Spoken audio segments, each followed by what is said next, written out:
Welcome to the Global South Hub podcast. I'm Bethlehem Attfield, the Community Engagement Coordinator, contributing writer, and host of this series, which focuses on decolonizing access. Our guest for this episode is Maria Alvarez Malvido, who has a research background in social anthropology, communications, and journalism. She has collaborated with Indigenous peoples in Latin America, Canada, and various other parts of the world to design and facilitate participatory methodologies for developing community networks and other communication strategies to access, share, and preserve local knowledge in self-determined ways. Maria, we're glad to have you here on the Global South Hub podcast, and we appreciate you taking the time to be our guest. Hi, thank you, Bethlehem. I really appreciate the invite and I'm happy to be here. Great. Tell us a little bit about your background and how you got involved in community media work. Yeah, sure. Well, I'm from Mexico and I studied social anthropology a while ago. And yeah, I think I always have like one foot in journalism. My mom is a journalist, and I think it's always been I've always liked the dream of becoming a journalist. But I decided to study social anthropology, sort of fascinated by the diversity in Mexico. In Mexico there are 68 languages and a long story of resistance and autonomy and self-determination by the different indigenous peoples. And by the end of my degree, I was getting to know different stories of community media, and I was introduced to now a very close friend, Lilia Perez, who is an amazing Ayuk communicator from Oaxaca in Mexico. She was also studying social anthropology at the university that I was in Mexico City, and she's an amazing radio broadcaster in her community radio in her community. So she invited me to come over, and I ended up spending, I think, about 3 months there learning about the radio and decided to do my thesis there. And I was very impressed by the power of a small radio cabin in a Yuk community, telling their own stories in their own languages, covering their own local basketball tournaments, community decisions. It was so much going on and broadcasted in the radio, reaching not only the local audience, but it's a community with a lot of migration to the United States and also other parts of Mexico. So they had managed to put up an antenna to broadcast over the internet, and they have this amazing audience connecting people in different territories to the local community through a microphone. And I was very excited to see what radios in the hand of a community like this one could do. And this is one of many examples of community and indigenous radios in Mexico. So I ended up doing my thesis there, writing a journalistic article about it, because this was a time with a lot of criminalization of community radios in Mexico. The government was basically having like a propaganda to find the community radios that were broadcasting without a permit. Uh, while at the same time, it was very hard to have a permit for these radios. So there was a lot of advocacy going on to support the radios, and that's how I got involved through radio. Then I joined an NGO that was also supporting the advocacy of the community radios, that were also finding ways to not only operate their own radio stations but also their internet networks, their mobile networks, and doing it from their long stories of autonomy and self-determination. And that's how I got more involved through participatory action research, and more moved to more of a work outside of academia and more in an NGO to support these processes and collaborate. Mm, how exciting. So, which NGO was it? Was that your first professional job after you graduated?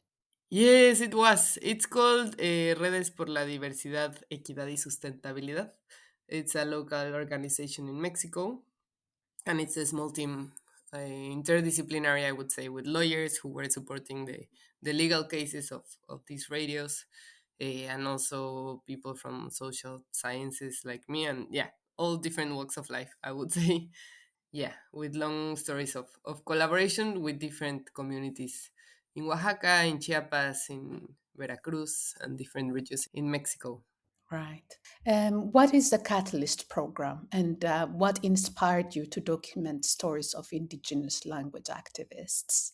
Yeah, well, the Catalyst program is a program by Rising Voices. This was a later, a more recent collaboration I did with the team in Rising Voices, which is like a section of Global Voices. It's a network of volunteers, journalists, activists, sharing stories from communities and diversity.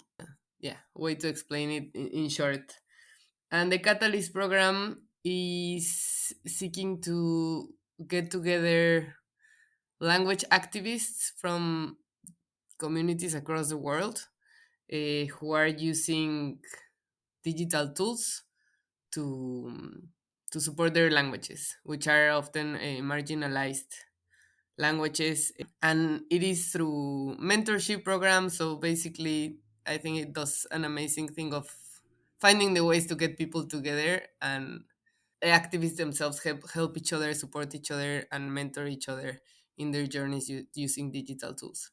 I joined supporting to document, the outcomes, the processes, and what people are doing and achieving, and basically what happens through the process. And for me, it's been fascinating, and it's always an honor to collaborate from the writing side, because I get to learn so much. And I think it's always very clear that it's not about technology, but it's about the people who are getting together to think about it, to be creative, and to continue the legacy of many generations, keeping these languages alive, and making sure they're passed on and shared, and taking up spaces with the languages and all the memory that comes with them.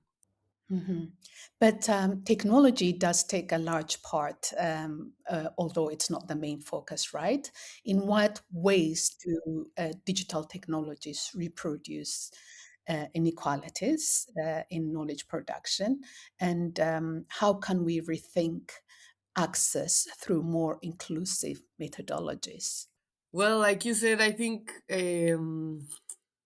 yeah, to me it's important to, and I always try to remind myself, even whenever I'm like personally overwhelmed by the media environment or the digital environment, that technology is not neutral. In the end, it is, a tool. All the designs, from like the hardware, to the interfaces, to the algorithms, are embedded in a cultural setting, or different objectives. No, in the case of the internet, like we know it nowadays, it is mainly taken by algorithms that are designed for consumption, for capitalistic processes, purposes, and basically companies that are mostly based in one place in the world, which is the United States. Many times are, designed and operated by white men, and reproduce, all these relationships that sustain many systems in the world, like patriarchal and racist systems.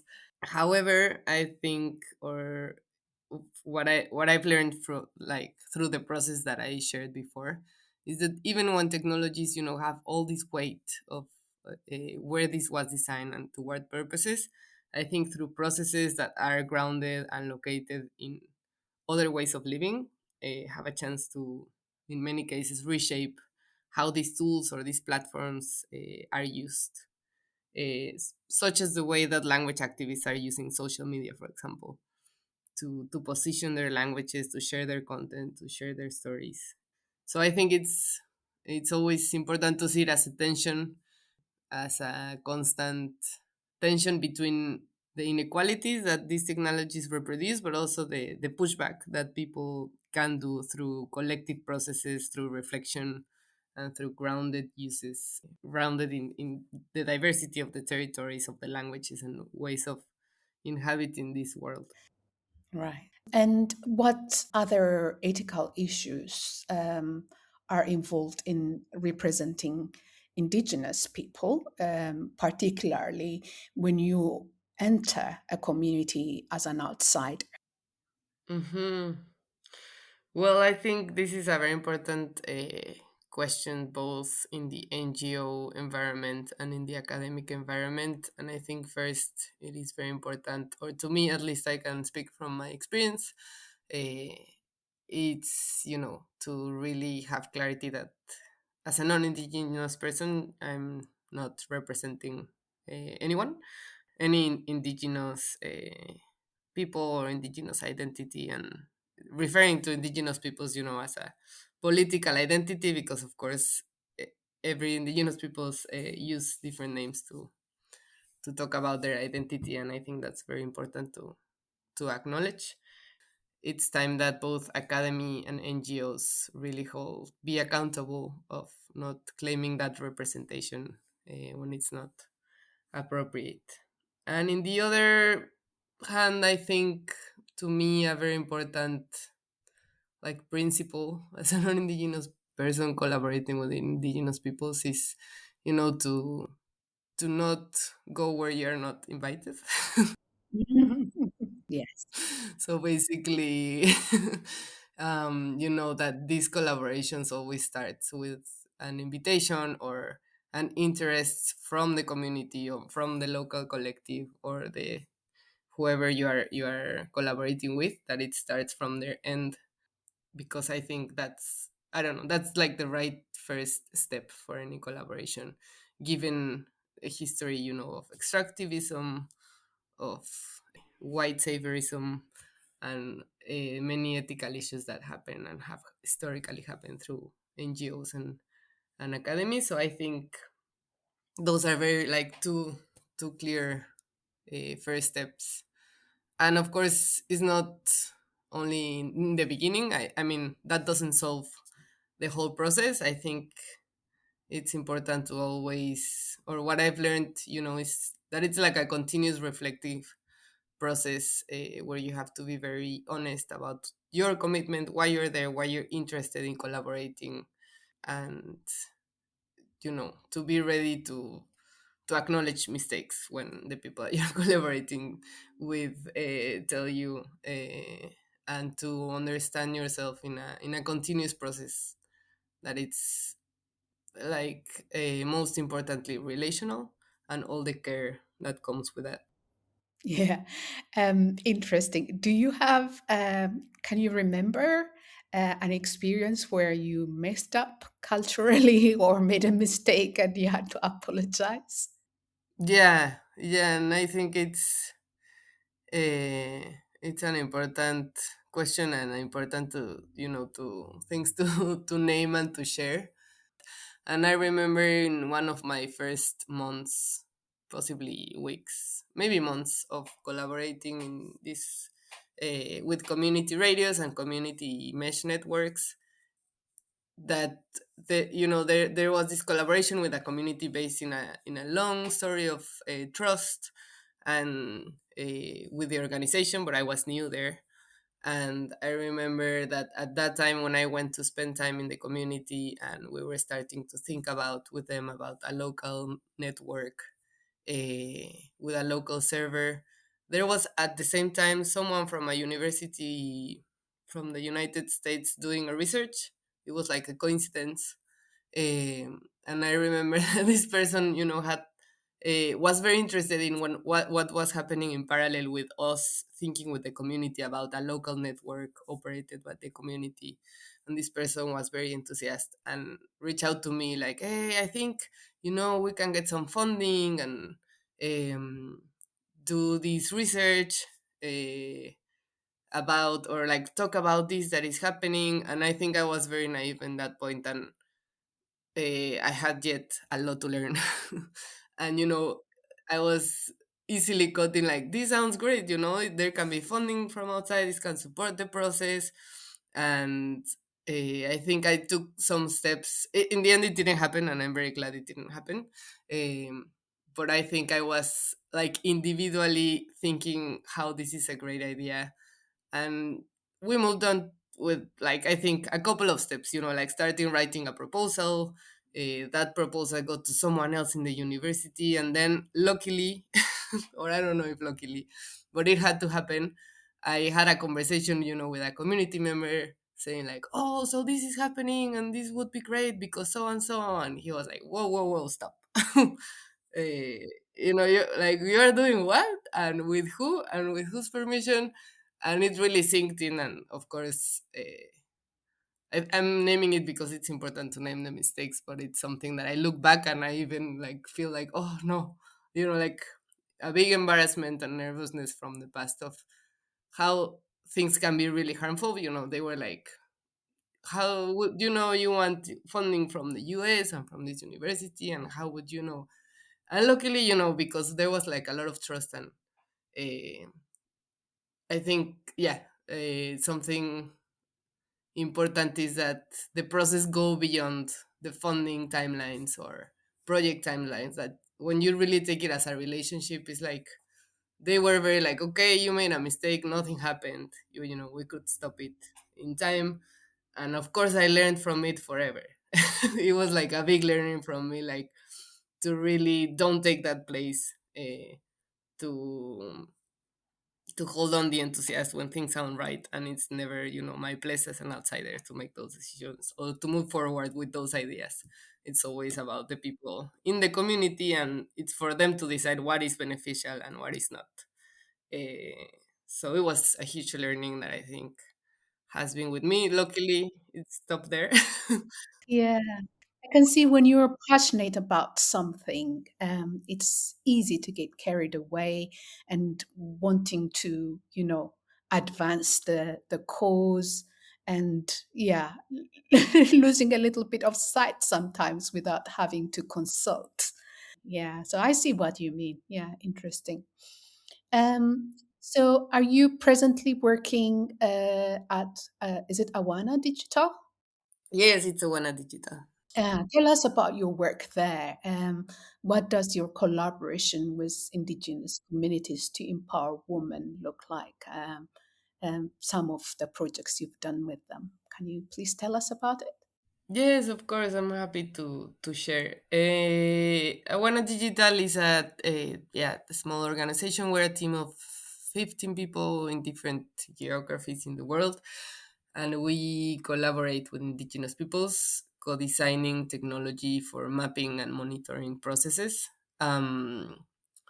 So the organization has, I think, 15 years now. So before I joined, part of the team was working with indigenous peoples in the Amazon, defending their land from oil companies extracting the oil in their territory. And community members were soon learned how, the government in Ecuador and the oil companies were using maps to extract their land, to draw a like square in their land and say like, okay, this bit is gonna be oil block 22 and this is 23, and we will sell this to this company and we will sell this bit to the other company. And maps were and have been huge, for colonialism and extractivism, when they are in the hands of colonial powers. So communities were starting mapping processes to use maps as well, but to tell and represent their version of their relationship to the land. But mapping tools are often either in English or expensive or require, geospatial learning, or require very high internet access, which is not the situation in this context. So the team in Awana Digital starting developing a mapping tool that could work in almost any kind of smartphone that people were already having in their pockets when traveling the land and when monitoring. And that is how they started co-designing with the people in Ecuador, what it's now Comapeo. So it's a mapping tool. It works offline, and it's basically designed having at the center the data sovereignty of people being able to easily monitor and map the the information in their land. Well, we call it, I mean, calling it information, but it's really their knowledge of where the water is, where the sacred places are, also documenting human rights violations, environmental impact of mining, of poaching, of oil, um, and to do it easily without. It's basically made for different levels of technology, of confidence with technology. And now that tool is available. It's free. So um, the use of those maps in Ecuador helped the community defend their land. They had a success a legal process, and they used the map as evidence to show that their maps were different than those made by the old companies, and their maps revealed that they were these were not empty places to be sold to the oil, but they were full of life and knowledge and relationship with the people.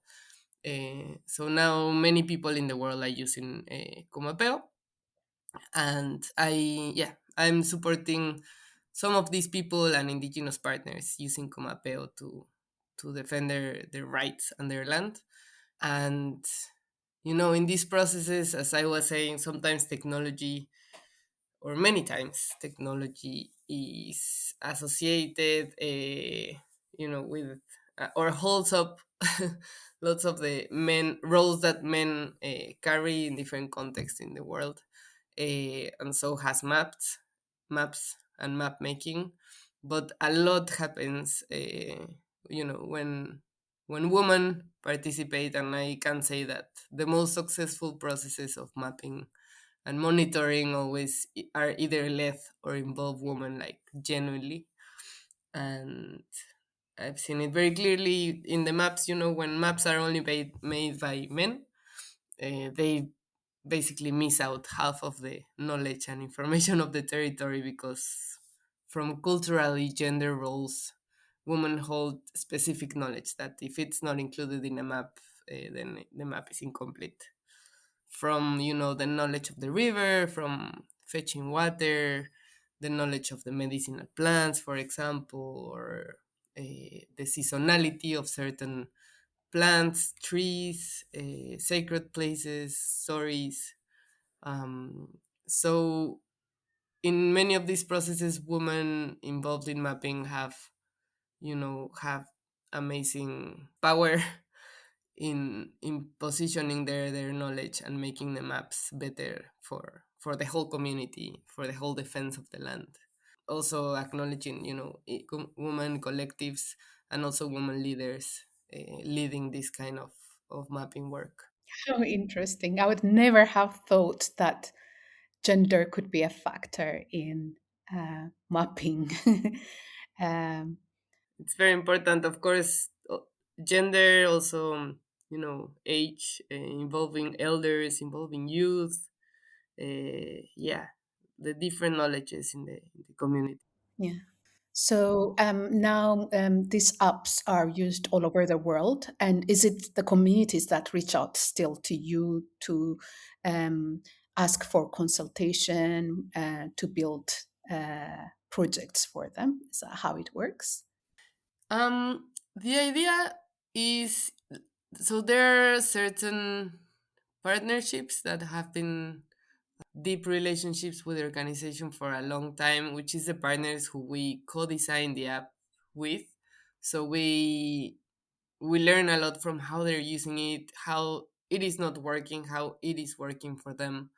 If if they, for example, for many years, the people both in the Amazon and also in Eastern Africa, in Kenya and Tanzania, were saying how important it would be to also be able to record sound with Comapeo, not only take photos or describe what's happening typing, like with text.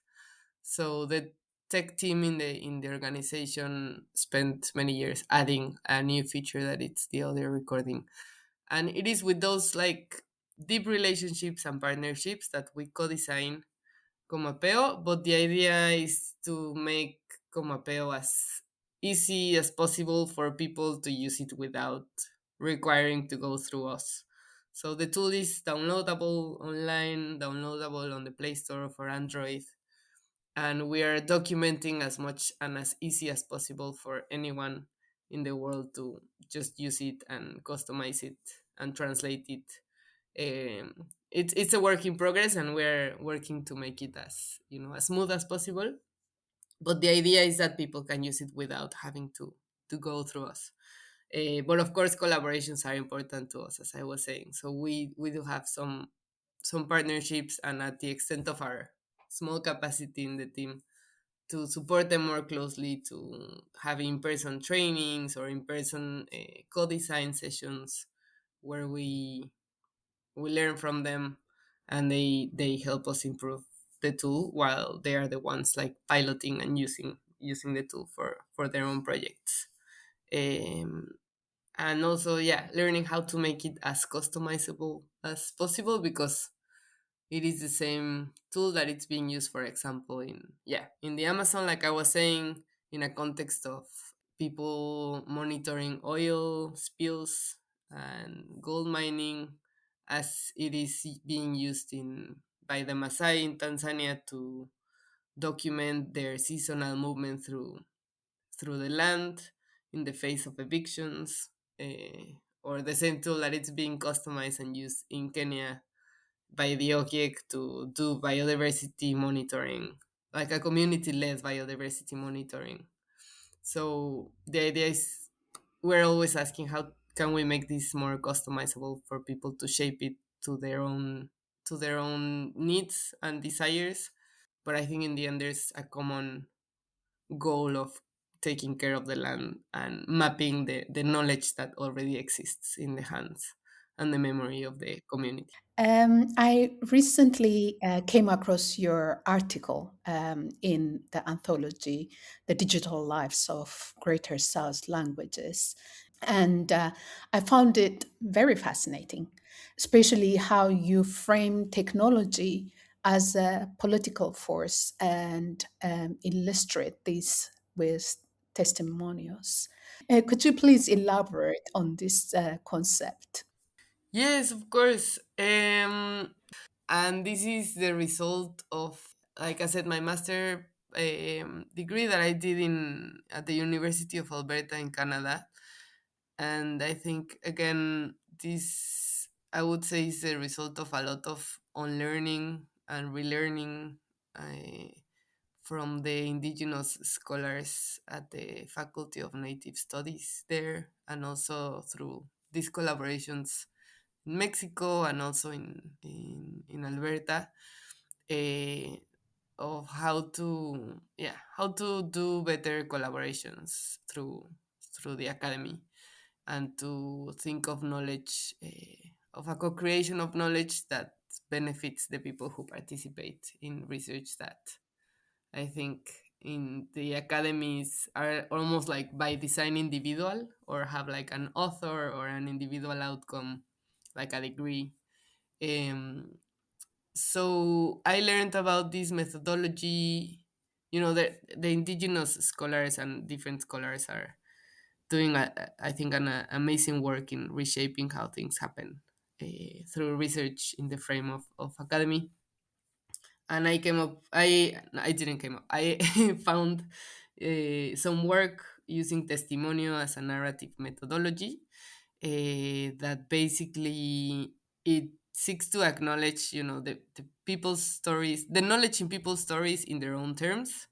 So instead of some qualitative methods where you interview a lot of people and then and sort of pull out quotes or bits of knowledge from their stories to put together in your own framing, what Testimonio seeks to do is to put in first person narratives of the people who participate, the knowledge that it's there, and that the idea is that it's co-created through the conversation with the researcher.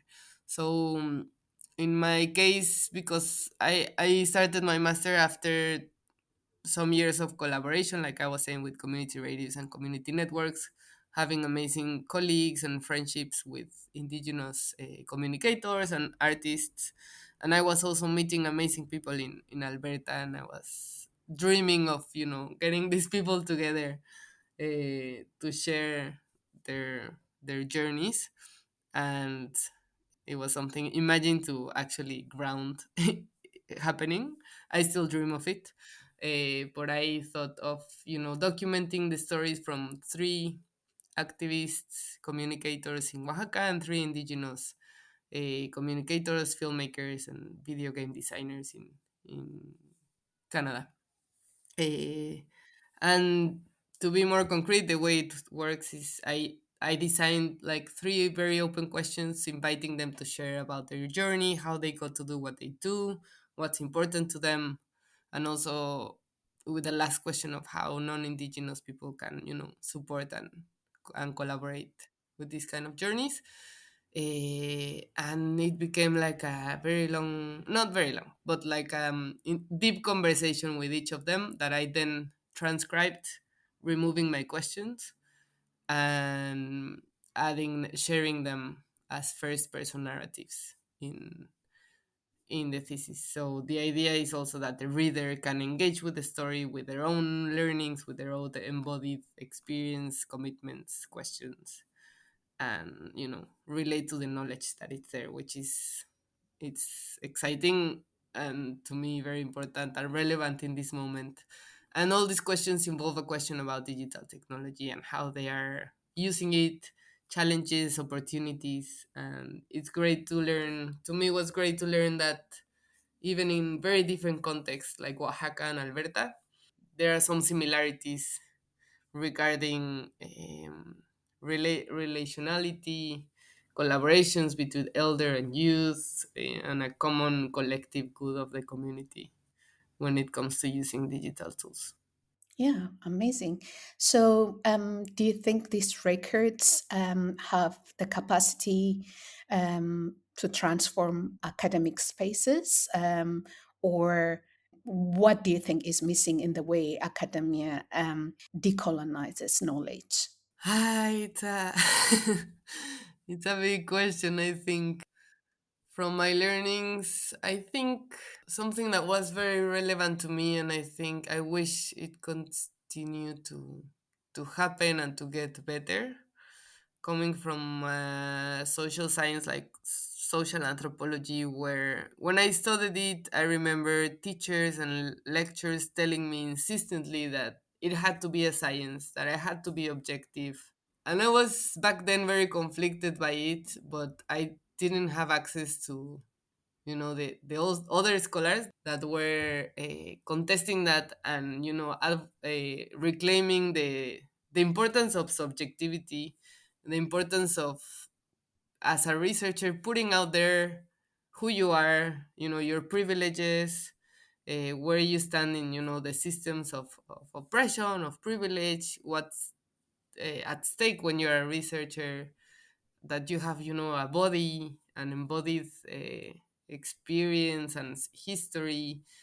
And that, to me, it made a lot of sense when I read the indigenous scholars in Canada and across different places, to know that that was okay, and that was needed, to say, this is me, this is why I'm asking these questions, and this is why I'm um, limited also, because I am a non-indigenous person, trying to learn from indigenous people. I can learn a lot, but of course there's also limitations, like I don't have the same spiritual or ontological relationship to the territory or to the language. And it's important to acknowledge that, and instead of, insisting on a science that it's exact and it's objective when it's about relationships. So to me, it should go towards that direction of relationality at the core and at the center, of acknowledging embodied, knowledges, and also to really flip the thinking that, that academic spaces are supporting or are the ones to decide what's the benefit for indigenous knowledges. And it should really, we keep our academy should really keep finding the ways to find how to serve and support what indigenous peoples are struggling with and fighting and keeping alive despite so many years of colonialism and extractivism, and for really to find the ways for communities to decide what's the benefit, and if not there's no benefit, maybe to step back and step away. But I think, yeah, I mean, I think there is a lot, and a lot can emerge from the collaboration of different knowledges. I'm not saying it shouldn't happen, but that it should really be the people, the indigenous knowledges and indigenous people, making those terms and conditions of how academic can support, and from the inside to really keep. To me was reading indigenous scholars, having so many clarities of how to make academy accountable, and to reshape and celebrate subjectivity, and celebrate that it's people who are collaborating and not just scientific methods, but that we get moved and transformed through these processes, and it's okay. And it's, I think, if it's makes this a better world, or moves us to where it's there, it's okay. Thank you so much for your time. I really enjoyed the discussions. I'm very grateful for it, for your question, Bethlehem. Thank you. It's a pleasure, and keep up the good work, and all the best. Thanks for listening to the Global South Hub podcast. I hope you enjoyed this discussion. Do get in touch in the Hub's social media if you have any comments. Until next time, goodbye.